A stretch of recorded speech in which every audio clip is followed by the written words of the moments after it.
A girl finished her performance in front of a crowd. The crowd, impressed by the girl's performance, clapped and cheered. She smiled as she looked at each face that cheerfully praised her. It meant nothing to her. All those cheers and praises meant nothing, for all that mattered were the ones who were cheering her on. The crowd is not just a simple crowd. They were made up of the people she loved the most: her friends, her grandparents, and a girl who is like a sister to her, smiling at her.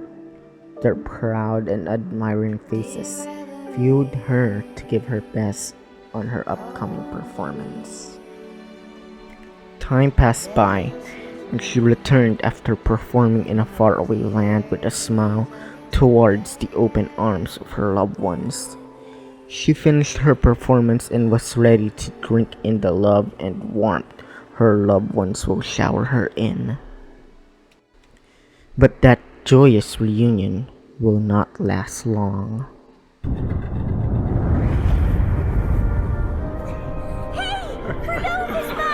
How were your performances? All smooth, I hope?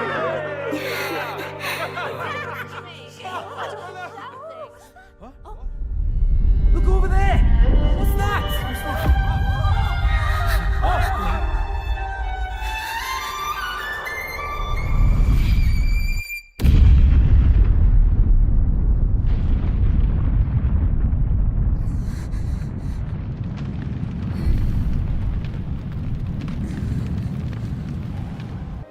She died that day, but whether fate pitied her or wanted her to suffer more, she survived due to the awakening of her power. The power she gained was strong. It was so strong it gave her what many sought after. It gave her immortality. With her newly granted gift, the girl searches a way to bring back her loved ones, no matter the price.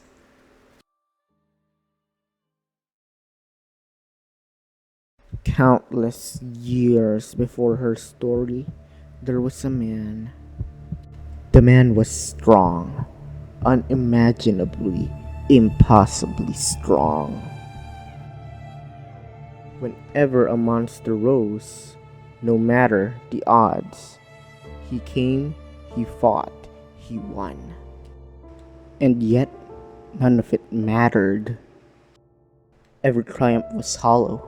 Every monster slain was just a symptom, never the cure. The true enemy remained untouched, uncaring, and unending. For all his godlike power, the war dragged on, and with every passing victory, he sank deeper into the cold truth. He is losing, slowly and brutally losing. He has tried everything. Every weapon forged, every strategy devised, every rule bent, every line crossed. He made unthinkable sacrifices. He burned through his ideals, shattered his morals, and broken many promises. And yet, it changed nothing. Again and again and again and again, he threw himself into the fray, clawing, screaming, begging for a different outcome. But the war never changed. Eventually, he hit the end. No more weapons, no more tactics, no more hope. Just the hollow knowledge that nothing he did would ever change the outcome. That he was cursed to fight a war he could never win. A god in strength, but utterly powerless where it counted. There came a point where even hope was too heavy to hold, where even despair felt numb. So he clung to one final thought, one last reckless, desperate idea born from the edge of madness. What if I face it from a different perspective, without my knowledge, my biases, without any of me at all? It was a plan born from desperation, a final frantic move. He gathered what remained of his will and carved a path, breadcrumbs left for the man he would become, a new self who might see what he could not. And with the help of his companions, he pressed the reset button. In his place stood another man, unaware of the war, unaware of the stakes, unaware that he walks the path of a plan crafted by his former self, a desperate gambit played by a fallen god who had nothing left but one last cruel hope: to win the war through ignorance and to use himself as his last pawn. Ever since 2.5 dropped, the community is on fire with discussions between the main characters of the update, which is both Phrolova and Rover, and the community was divided between those who dunk on Rover for not only breaking his promise but also for being a massive hypocrite. Meanwhile, the other side says that Phrolova deserved her fate because while they empathize with her backstory, she is still a really horrible person, a villain in easy words. And I'm probably one of the few who's in the middle who agrees on both. And as someone who's in the middle who agrees on both, I want to throw my perspective in the discussion as someone who chooses no sides. Well, that's all. I chose the rational side, but that's not the point. All right. So before we begin, I'd like to characterize them both in an easier way for all of us to get a clear picture, and that's by using the trolley problem. Let's start with Rover. Rover, in every sense of a word, is an extreme idealistic character.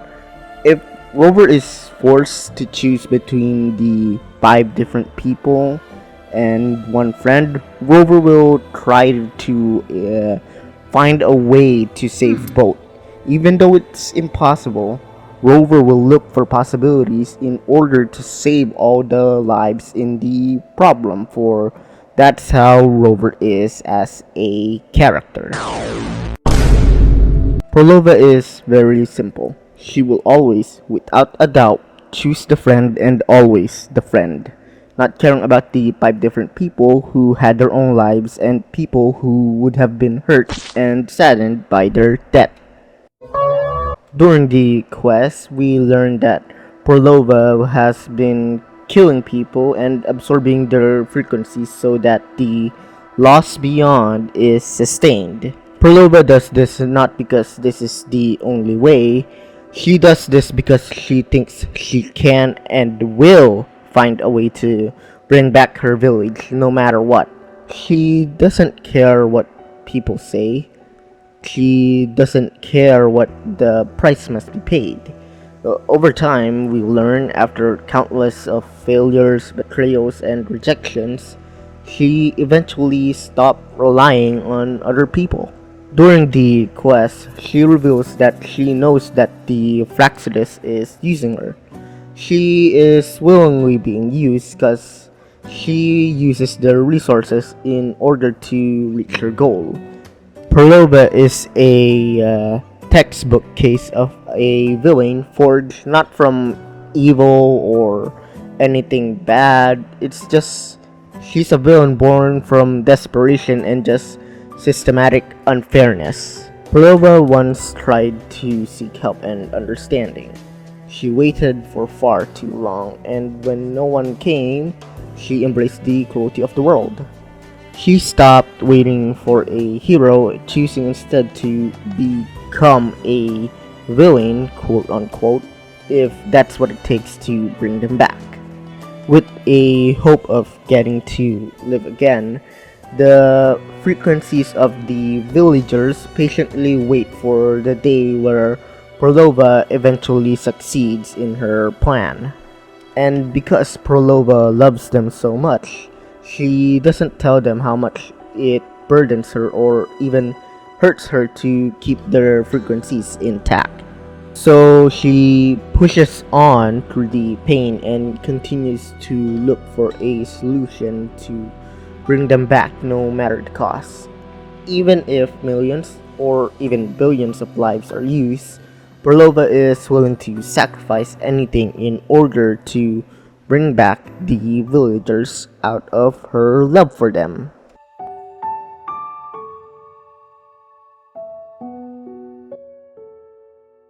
There are those who argue and ask why Rover saved Shorekeeper and Kartatia and not Phrolova. Well, let me explain. Let's first focus on Shorekeeper, with the relationship and evidence of that relationship. The major difference between Shorekeeper and Phrolova is that Rover trusted Shorekeeper as an ally because from the very start of her introduction, she shows that her best interest is keeping Rover's safety. And not only that, from the start where he first met her, Shorekeeper keeps proving that she is on Rover's side. If that wasn't enough to convince Rover that Shorekeeper is a trusted ally, there are documents in the Black Shores where it showed that the Lord Arbiter and Shorekeeper were allies for a very, very long time. As for Phrolova, the reason why Rover didn't save her is because their cooperation literally just ended, meaning Rover has no reason to save her. I have more reasons to why Rover didn't save her, but I'll add that later. Rover's first interaction with Phrolova is seeing her help out Scar, and with that, he had knowledge that she is a member of the Fraxidus. The rest of his interaction with her up to this point are always either caution or hostility because, well, they're enemies. The evidence of their prior relationship, if you can even call it a relationship, is not only shown at a bad time but also from Rover's perspective is kinda hard to trust. Their relationship is when they first met at one of Phrolova's concert. I don't know what it's called. A performance concert. I don't know. Anyways, back to my explanation. Her relationship with Rover is completely one-sided. For Rover, it is an interesting meeting with an interesting person. But for Phrolova, it was what she has been waiting for decades, if not even hundreds of years. Phrolova latched onto Rover hard and quickly because she was desperate for someone to understand her loneliness and sorrow. She plays her eulogy over and over, waiting for someone to understand the pain she had hidden deep within it. Rover was the only person to have ever understood, so she made him her anchor, and that was revealed in their forced partnership, where he is still very much suspicious of her.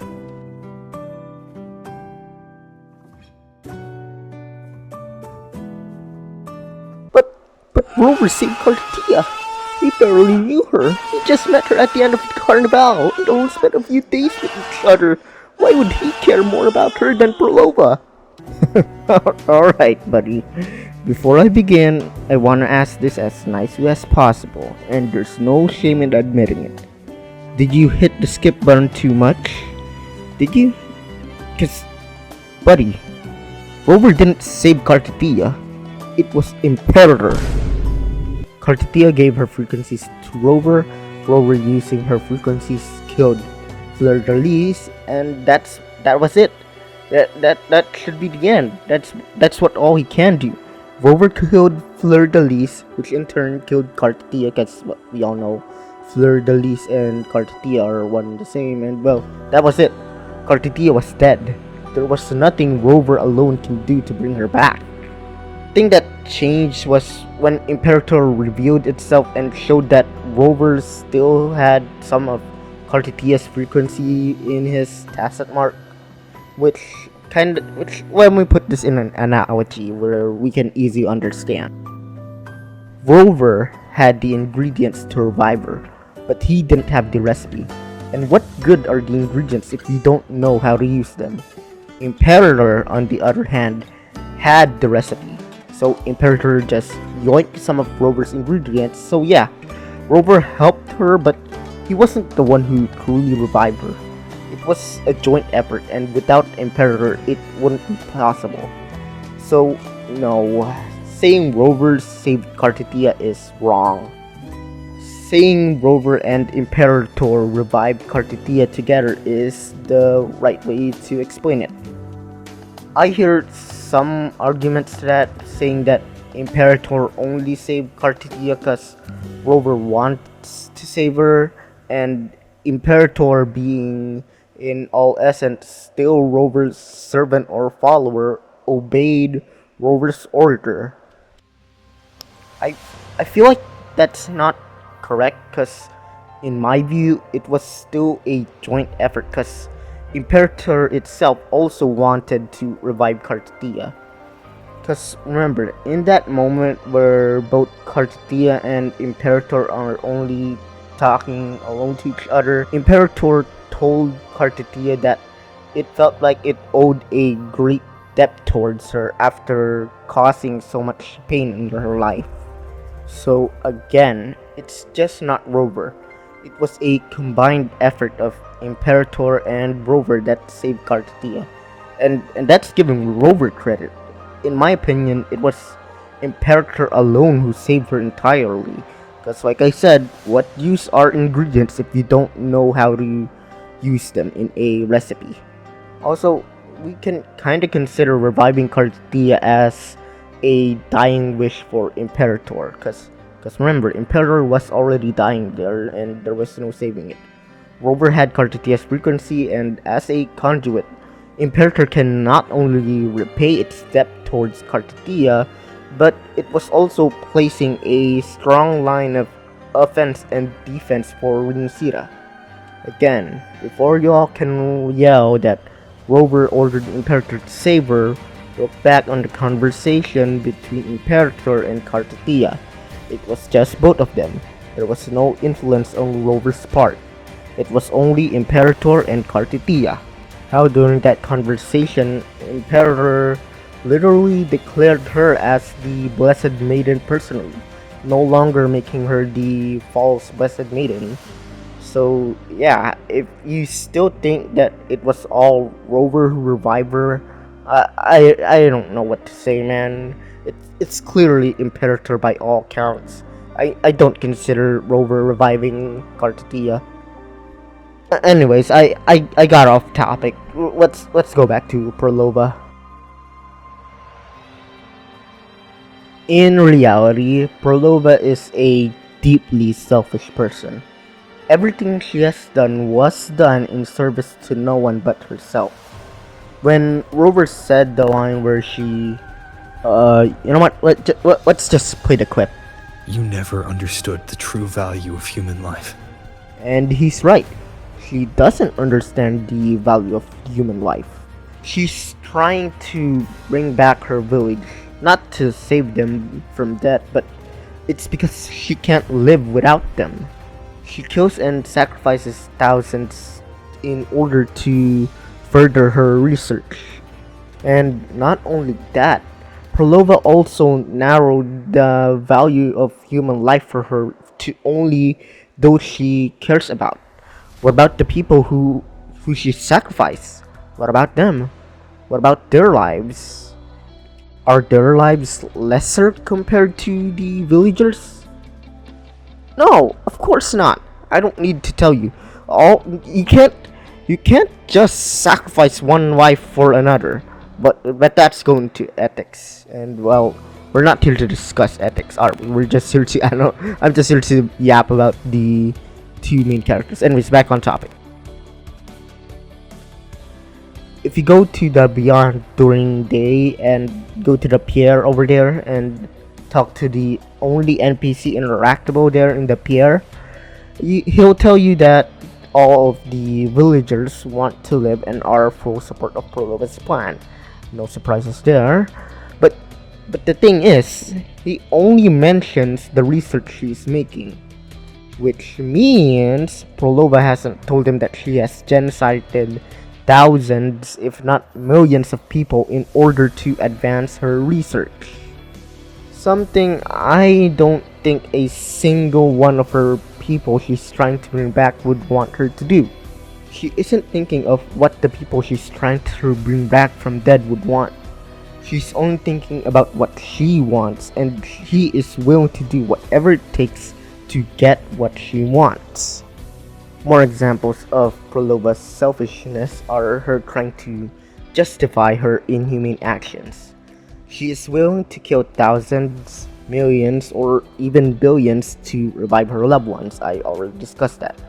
And while you can sympathize with her in her wanting to bring back her loved ones, that's still goddamn wrong. She has been used and betrayed. Okay, fine. I can understand wanting revenge. Unfortunately, her revenge also targets the innocents by creating a massive TD army and assisting in reviving the Grenadian.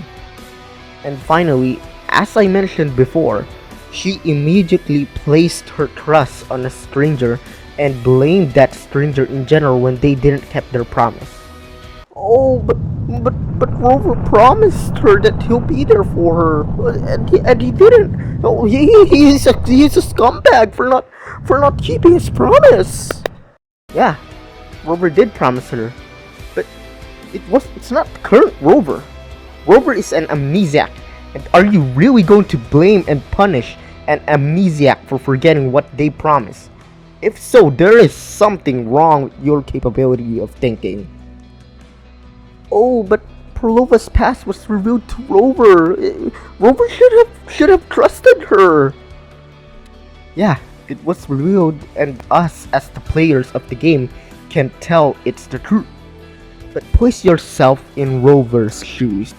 A temporary alliance with one of my enemies suddenly shows that we had a connection with her in the past.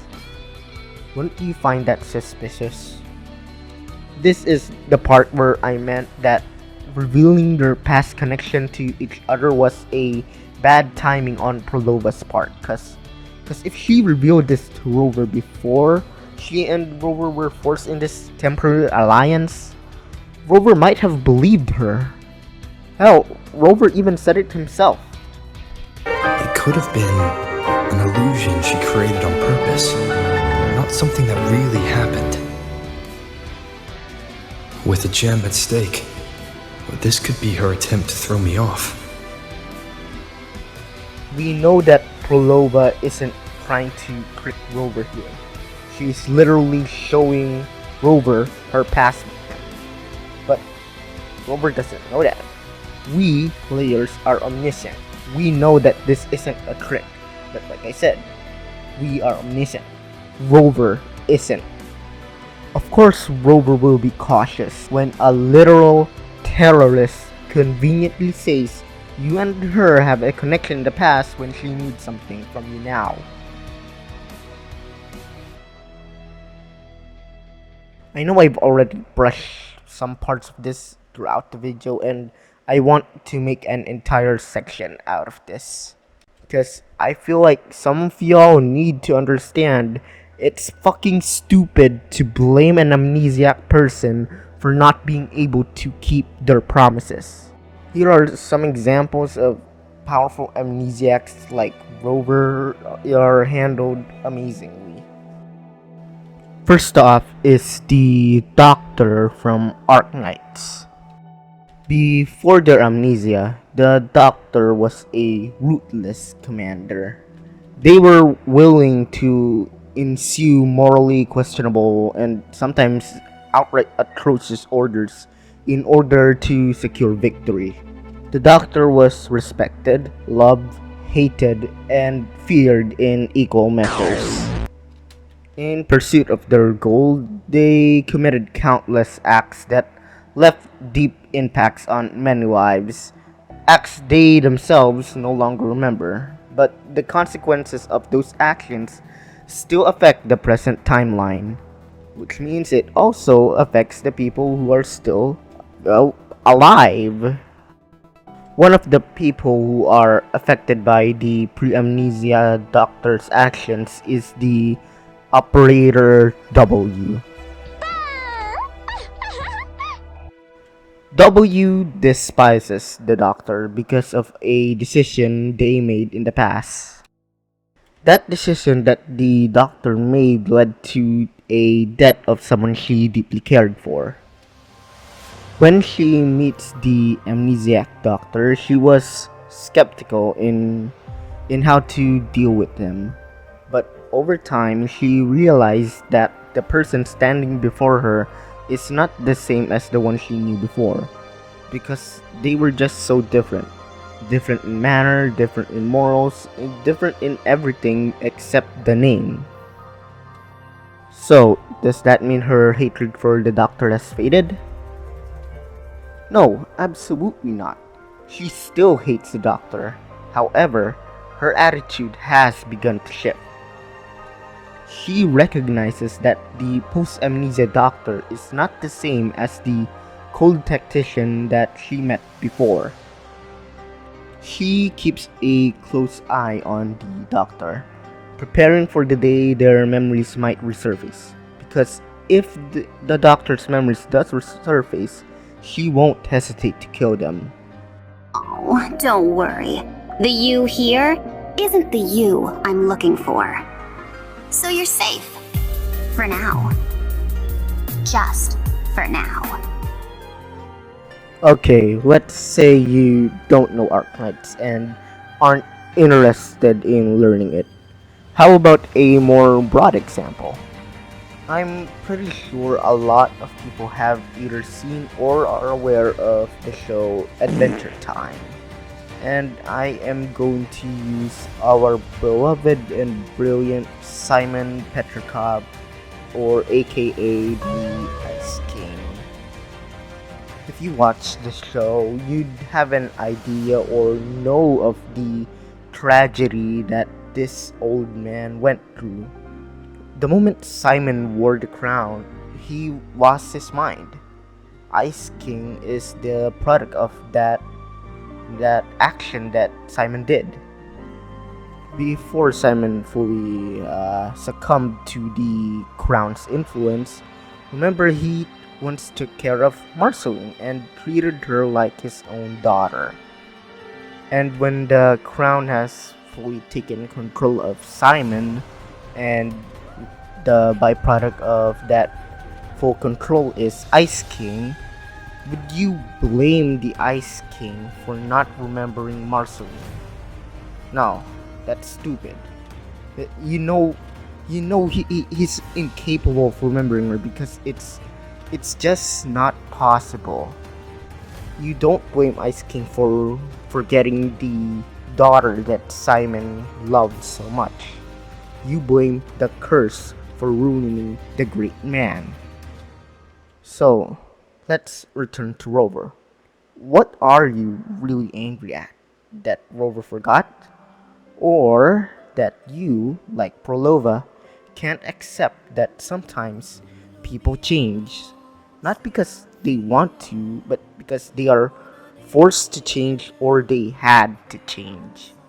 Rover over here is faced with a Superman dilemma, and you idiots can't see past that freshly new tragic backstory of Phrolova. What's Rover going to do? The Lord Arbiter has already lost 5 times against the Lament for 10 millennium. And he has probably broken so many promises all through that time. And this is the one that sets half of the community on fire?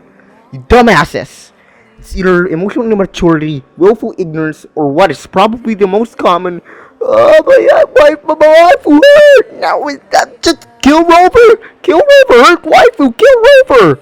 God damn it! You're also enthralled by Phrolova's tragic backstory. It blinded all of you. That Phrolova is still a goddamn monster.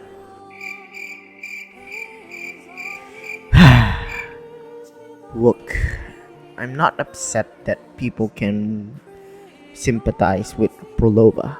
I just want all of you to not be blinded that this is still a terrorist we are talking. Just because she has a sad backstory doesn't mean she is forgiven immediately.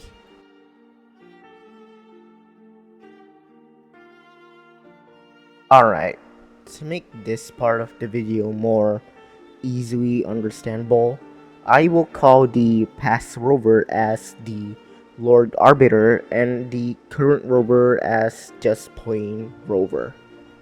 Based on my discussion about the amnesia part of this video, you could probably guess that I view that the two versions of Rover are two different people. And you'd be correct on that guess, cause while they are quite literally the same person, they are entirely different people. Lord Arbiter actively pushed all limits and boundaries for the sake of Solaris Street. He was doing the impossible, the neither realistic nor attainable. Yet, Rover said this. What meaning is there in chasing something that's neither realistic nor attainable? Because Rover doesn't know what Arbiter knew. He doesn't know that he himself is chasing the impossible. Because in Rover's view, the moment he woke up, Solaris 3 is a world destroyed by the lament. Lord Arbiter, his old self, for whatever reason, decided to forget it all. Desiring to know who he was, Rover walked into a path carved out by Arbiter, instinctively helping out people and rekindling old connections. By 2.0, Rover finds a video recorded by Lord Arbiter, and he received a task from his past self. I'm curious to see how you will handle the clash between civilization's greater good and humanity's spirit.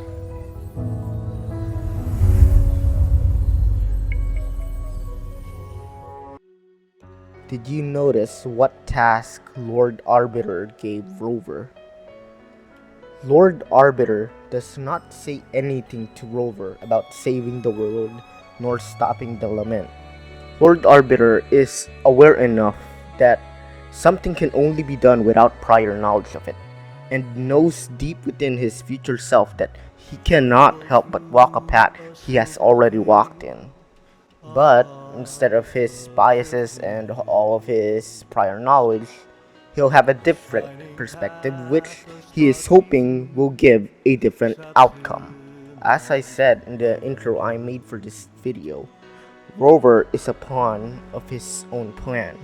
Arbiter is the player of the game of chess, while Rover is the pawn that Arbiter uses.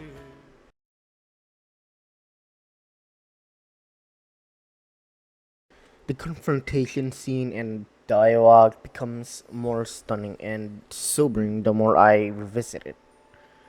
Phrolova, confined by human emotions and connections, is unwilling to let go of the beauty in her heart, and then she tries every means to recreate her homeland in her memories. Rover, on the other hand, thinks more about everyone and the overall situation. To prevent inner emotion and human connection from affecting himself, Rover keeps losing his memory and restarting. Evidence of this is Rover's current form and the notes in the Black Shores where he was venting to Shorekeeper in why he still does this, even though he knows it's a lost cause. For the record, I just want to think, how's Rover dealing with this? I can't imagine how much pain this dude suffered enough in order for him to choose that he'll rather forget everything so he can see a different option. As a result for these two different philosophies, Rover reprimands Phrolova for her disregard for human life, while Phrolova, on the other hand, scorns Rover for choosing to lose his memories and escape, not understanding the feeling of having relatives and friends die in front of his own eyes. Both sides, concepts, and character settings are portrayed vividly.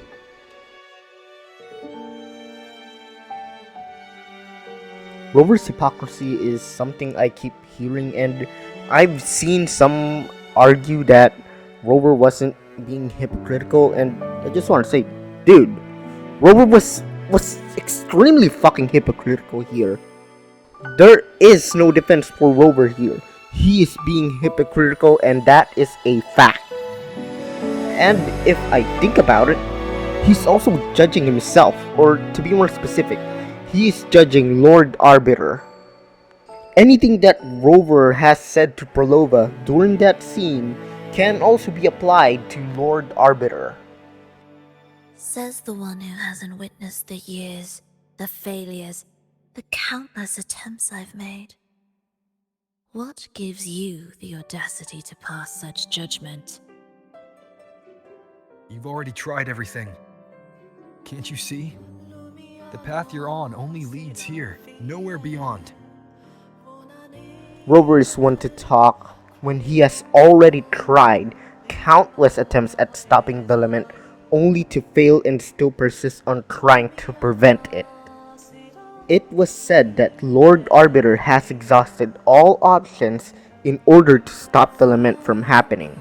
And if it means he exhausted all options, it also meant that Lord Arbiter has also tried inhumane actions in order to prevent the lament. Which is why the theory that Rover created the Fraxidus is such a popular theory, but we won't talk about that. We're focused on Rover and Phrolova. I'll probably make a short about that soon. Anyways, back on topic. So Rover, whether he knows it or not, is being a hypocrite due to his past self attempts in trying to stop the lament. Among thousands of paths, surely one will lead me back to them. And even if I'm wrong, I fear not starting over. I've done it time and time again. If you change some words, all of Phrolova's words is something Lord Arbiter would have answered. So again, whether he knows it or not, Rover is being extremely hypocritical here to judge someone who, like him, is trying to do the near impossible. Now, here comes the question.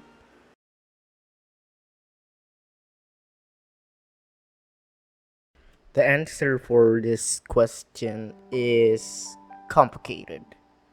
Emotionally, Phrolova is more justified. She remembers everything and feels genuinely betrayed. Her heartbreak isn't dramatized, it's rooted in real abandonment, at least from her perspective. You can feel the tragedy of someone left behind while the other forgets. Logically, Rover is more justified. He is operating from a place of lost memory and present danger. He can't be blamed for something he genuinely doesn't remember. His cautiousness is fair, especially in such a high-stakes moment. In conclusion, both are right, but they are talking past each other. Their argument is a conflict between emotion and reason, past and present.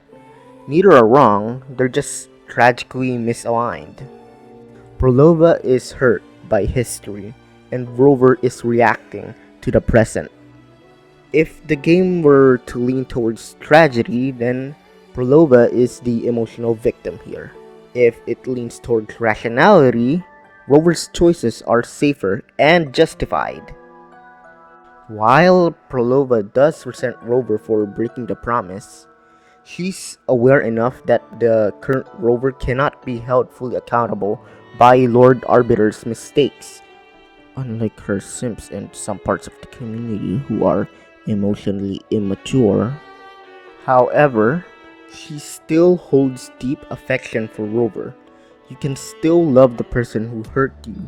Feelings color memories. For Phrolova, Rover gave her something to look forward to.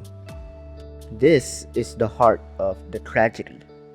Love and hurt are not mutually exclusive. Phrolova's resentment and her affection can coexist because they stem from different temporal roots. Her resentment anchors in a continuous memory of abandonment, a wound that keeps opening every time she recalls the promise that was broken. Her affection, on the other hand, is a memory architecture. Rover became a future she could inhabit, a horizon that she can reach towards in the endless darkness of grief. That duality, to hate and to love the same person, is believable. It's human and it's complicated. You don't believe me that Phrolova holds some affection for Rover? Alright, answer me this. Why did she make a place for Rover in the Lost Beyond? Why does she tolerate his presence in the Beyond? Like I said, she holds some affection for Rover, even if Rover himself doesn't trust her completely. Feelings color memories in a way that objective facts rarely do. When someone has been a single light in years of darkness, their actions, even if they betray you, are filtered through the glow of everything they once represented. Phrolova's insistence that Rover once understood her burden is not only literal, but neurological and symbolic. The experience of being seen can rewrite a person. That being understood completely moment becomes larger than the time it took. It becomes a frame for hope. You don't need a grand romance for attachment to take root. A single, genuine recognition from another human can change how your brain expects the world to respond. Phrolova grew attached quickly because that recognition was rare, maybe unique, and probably because she spent a lifetime starved for it. When Phrolova asked Rover, You recognize this melody? it was so full of hope that maybe, just maybe, the person who promised her was still inside this new man standing in his place. And you can feel how disappointed she was in that silence that followed when Rover said no. It illustrates the recurring cruelty of erasure. Even if the current Rover truly cannot remember, expectations still persist in Phrolova. Every interaction carried that small possibility that maybe some fragment might remain. It's this tiny glimmer that sustains her hope, and hope, once kindled after prolonged hunger, is harder to extinguish than reason might predict. Conceptually, Rover's memory reset operates as a kind of metaphysical suicide of self. Each reset is a deliberate erasure that removes continuity, identity threads, and moral liability in the name of a strategic aim. I know comparing Rover's reset to suicide is a bit provocative, but it's useful, because both are final acts that sever relational responsibilities and leave the survivors to contend with absence. People often judge suicide as selfish because of the suffering left behind, but the eternal logic is almost always different. An unbearable loneliness, a belief that pain is inescapable, Similarly, Rover's reset is not merely an ethical dodge, it is a strategy born out of exhaustion and belief. Whether right or wrong, that erasure is the only way to achieve a larger goal. That said, erasure still wounds others. Phrolova's fury is real because someone she cared about removed their shared history she used to orient herself. And whether that removal was weaponized as necessity or born in anguish, it doesn't ease her grief. This is why the moral weight of the confrontation is so complicated. Both parties enact morally costly choices for reasons that are intangible to the other side if they had full knowledge. Phrolova's genocidal methods are morally indefensible to most ethical frameworks. She instrumentalizes life for her own ends, but her actions are explainable when you center the unbearable grief and the single-minded hope of restoration. Rover's resets are a morally fraught tactic. They erase accountability and leave a trail of shattered attachments. Yet they are likewise explainable if the only alternative is a future of total annihilation. Both positions are born from a desire to prevent a longer, more encompassing suffering, but they pursue diametrically different means. Phrolova's obsession is a cage of her own making, built from love, guilt, relentless memory, and the refusal to let the dead be at rest. Rover's obsession, or Lord Arbiter's plan, is enacted through amnesia. It is a kind of aesthetic sacrifice of identity so that a different kind of action might be possible. Both are obsessive, both are self-destructive in their own register, and both inflict collateral damage on the living. The narrative gives us no easy absolution because it refuses to fatten either characters into pure villainy or purity. The interplay of accountability and identity is central. If identity is a continuous memory plus intention, then a person who deliberately erases their memory complicates the very notion of moral responsibility. Can you blame a man who genuinely doesn't recall a broken promise?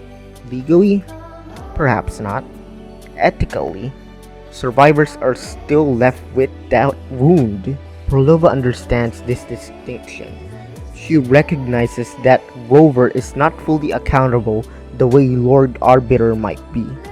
Yet she cannot help but measure the present against the past. That cognitive dissonance furnishes the emotional core of their conflict. Practically speaking, within the story, the timing of Phrolova's revelation and context of their forced alliance matter.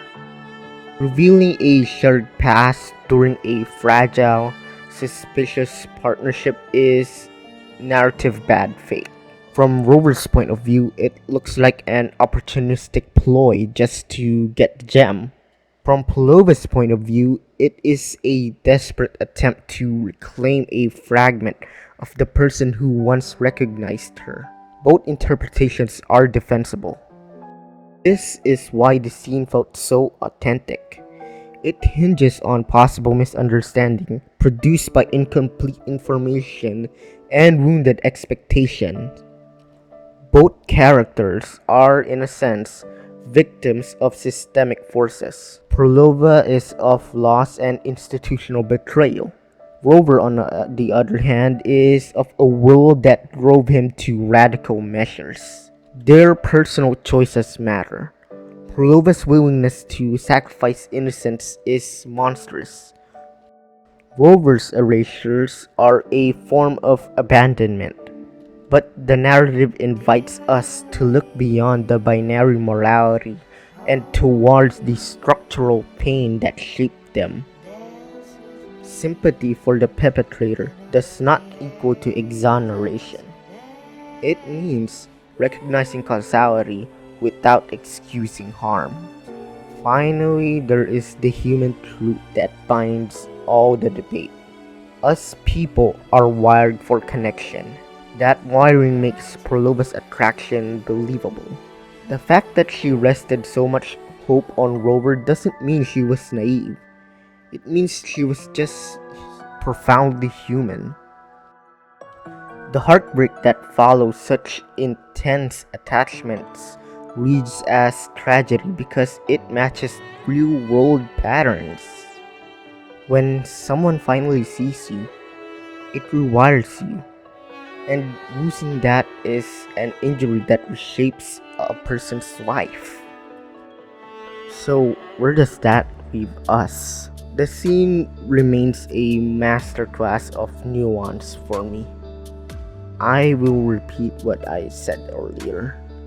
If the story opted for tragedy, then Phrolova's unwavering memory and passionate grief set her up as the emotional casualty of a world that never answered her pleas. If it opted for rationality, then Rover's choices, however cruel they are to those who are attached to him, may be necessary to avoid a more catastrophic end. But I feel like the real winners here are those who are not picking a side. It's to just sit in the tension and feel how both are true at once. Phrolova's moral monstrosity and heartbreak coexist. Rover's cruelty and sacrificial idealism also coexist. And to those who are arguing over about it, I feel like it's better to be served by embracing the tragic oblivions instead of flattening this into a sloganized outrage. In the end, love endures within contradictions. Phrolova's resentment does not erase her affection. Rover's amnesia does not erase the fact that he once meant something to someone. Hell, look at Shorekeeper. She still cares for Rover very, very much, no matter how much she knows that Rover cannot remember who she is. And same with Phrolova. Although there's still some resentment, she still cares for Rover very much for giving her that glimmer of hope that she searched for. That messy, painful overlap is where the story finds its deepest resonance. Ha! Resonance. Get it? Boo! You suck! And I believe that the winners who can fully enjoy this amazing part of the story are the players who are willing to hold those two uncomfortable truths at once and will find the most human payoff. So, if you walk away with one final image, let it be this. Phrolova's heartbreak is not just about a broken promise. It's about the loss of continuity, the death of a shared history, and the desperate craving for someone to remember you fully.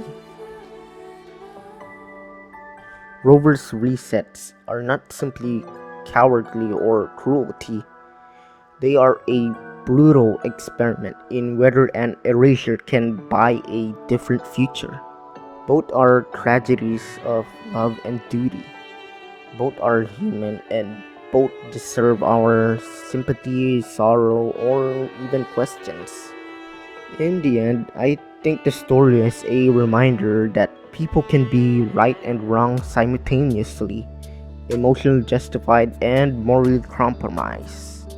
The conflict between Phrolova and Rover asks us to consider what we demand of people we loved and cared, what we are willing to forgive, and how much of ourselves are we willing to erase for the chance of a different tomorrow.